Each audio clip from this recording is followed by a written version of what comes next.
जी हाँ दोस्तों, अल्लू अर्जुन की पुष्पा 2 का टीजर रिलीज हो गया है और रिलीज होते ही मचाया हड़कंप। जी हाँ, हम मालूम है तेरे बाप को मत सिखा। चल।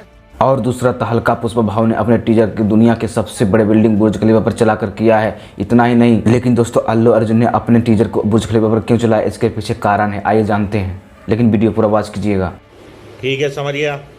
फ्रेंड्स, आपको पता है कि बॉलीवुड के बादशाह शाहरुख खान हमेशा अपने जन्मदिन के दुबई के सबसे बड़े बिल्डिंग बुर्ज खलीफा पर मनाते रहते हैं और हाल ही में शाहरुख खान ने अपनी फिल्म पठान का ट्रेलर बुर्ज खलीफा पर चलाया। तो उस टाइम शाहरुख खान ने घमंड से बोला कि मेरे अलावा बुर्ज खलीफा पर कोई नहीं ट्रेलर चला सकता है। लेकिन दोस्तों, एक कहानी आपने सुना होगा कि अर्जुन ने राम सेतु का अपमान किया तो हनुमान ने अर्जुन का घमंड तोड़ दिया है। उसी प्रकार साउथ के सुपरस्टार पुष्पा भाव ने पुष्पा 2 का टीजर बुर्ज खलीफा पर चलाकर शाहरुख खान के घमंड तोड़ दी है। हालांकि शाहरुख खान ने इस पर अल्लू अर्जुन से माफी भी मांगी। तो इस पर पुष्पा भाव बोले, सर आप एक महान एक्टर हैं और मैं आपसे बचपन से फैन हूं, लेकिन आपको घमंड शोभा नहीं देता है और आप दुनिया के सबसे टॉप एक्टर्स के लिस्ट में आते हैं। आपको ये चीज़ का ख्याल रखना चाहिए। दोस्तों, आप अल्लू अर्जुन और शाहरुख खान के बारे में क्या कहना चाहते हैं, कमेंट करके जरूर बताइएगा हमें। धन्यवाद।